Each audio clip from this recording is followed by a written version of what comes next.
June 28, 1991. A man sits alone in a cell at The Hague, staring at concrete walls. 5 years earlier, over 200,000 people filled the streets chanting his name. Now, he's prisoner number IT-0254. His name is Slobodan Milošević, and the journey from president to war criminal began with one speech on a battlefield that was 612 years old. But here's what nobody tells you. He never wanted power, not at first. This is the story of how an atheist communist used ancient religious hatred to tear apart an entire country, and why, even today, some people still call him a hero. Belgrade, 1987. Slobodan Milošević is 46 years old. He's a banker, wears gray suits, speaks in monotone. He's boring. His own party members call him the bureaucrat. He's sent to Kosovo Polje, a small town in southern Yugoslavia, to calm down some angry Serbs. It's a routine political visit, nothing special. But when he arrives, something unexpected happens. The local Serbs are surrounded by police, Albanian officers. They're beating them, old women, farmers, right there in the street. And the crowd starts screaming at Milosevic. They're killing us. They're beating us. Now here's the moment that changes everything. Every other Yugoslav politician would have left, would have promised investigations, would have done nothing.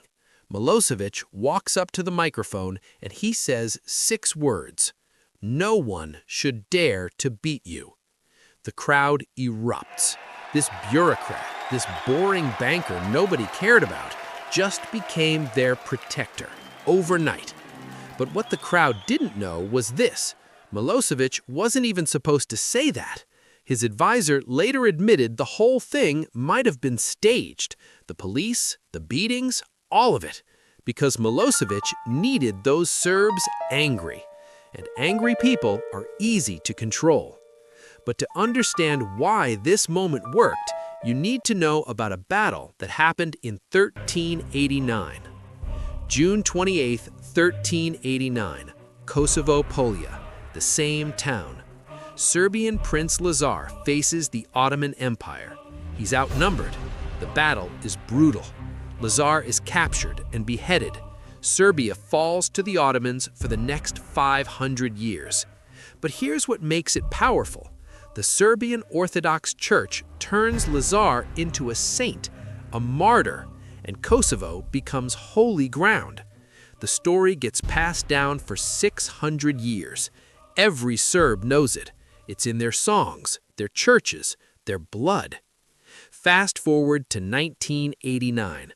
Milosevic organizes a rally at Kosovo Polje, exactly 600 years after the battle. 1 million Serbs show up. 1 million in a country of 10 million people. Milosevic stands at the microphone. Behind him, a giant portrait of Prince Lazar. He's dressed in a dark suit, but the message is clear. I am your new protector. He tells the crowd, 6 centuries later, again we are in battles. They are not armed battles, though such things cannot be excluded yet. Let that sink in. Cannot be excluded yet. He just told 1 million Serbs that war is coming, and he's casting himself as the prince who will finally win. But here's the detail everyone misses. Milosevic is an atheist. He doesn't believe in any of this. Not Prince Lazar, not the church, not the Holy Land. He's using their faith as a weapon. And that weapon is about to tear Yugoslavia into pieces. But first, he needs to eliminate one man. If you're hooked on this story, do me a favor. Hit that subscribe button right now. We're diving deep into the darkest moments of modern European history. And trust me, what comes next is even more twisted. Drop a comment if you've heard of Milosevic before. Let's keep going. His name is Ivan Stambolić, and in 1987, he's the president of Serbia. He's also Milosevic's mentor, his friend, the man who gave him every job he ever had. Stambolić is a reformer. He wants Yugoslavia to stay together. He believes in unity, in peace, and he sees what Milosevic is doing with nationalism, and he hates it. In 1987, Stambolić tries to fire Milosevic. He calls a party meeting. He's confident. He has the votes. But Milosevic has been busy. He's been organizing, bussing in supporters, packing the room. When the vote happens, Stambolić loses. His own party votes him out. Milosevic takes his job. Now here's the chilling part.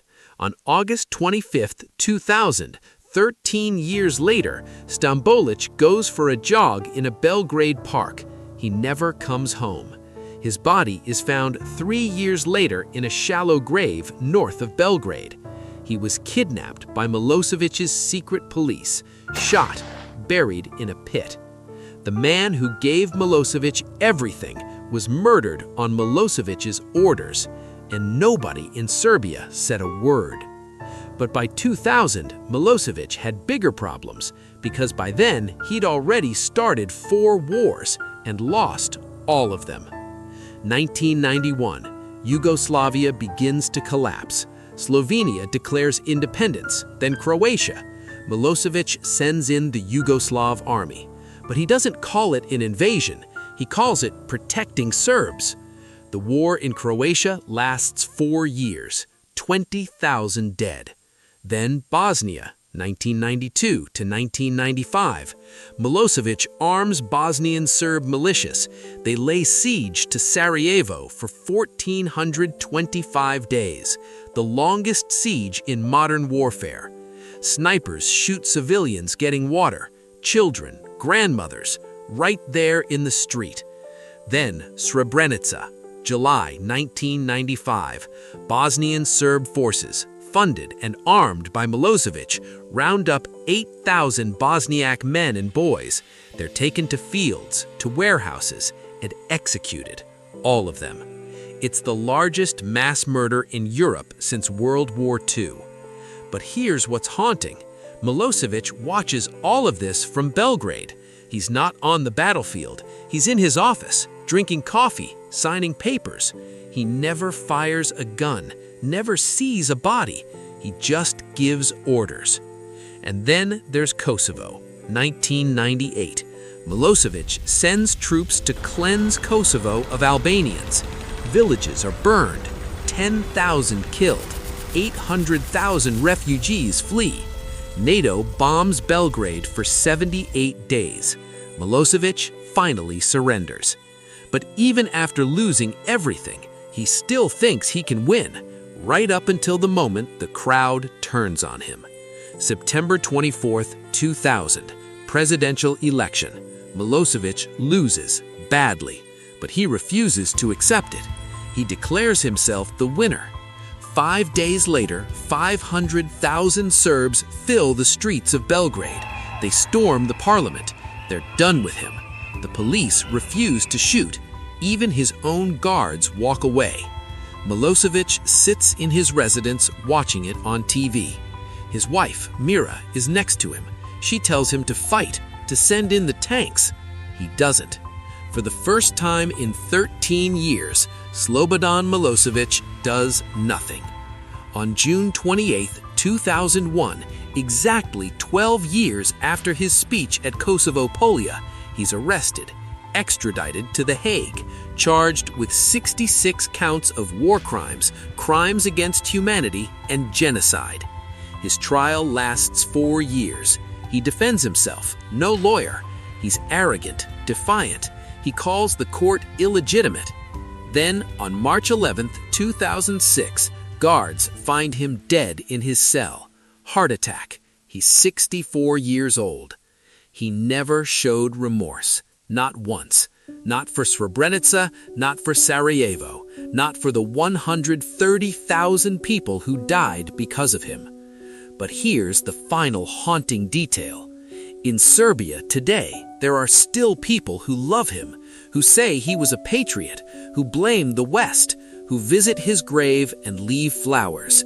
Because that's the thing about nationalism. Once you light that fire, it never really goes out. Slobodan Milošević destroyed an entire country, turned neighbors into enemies, left a generation traumatized, and he did it all with just words. So here's the question nobody can answer. If words can destroy a country, what's stopping it from happening again? Subscribe for more untold history.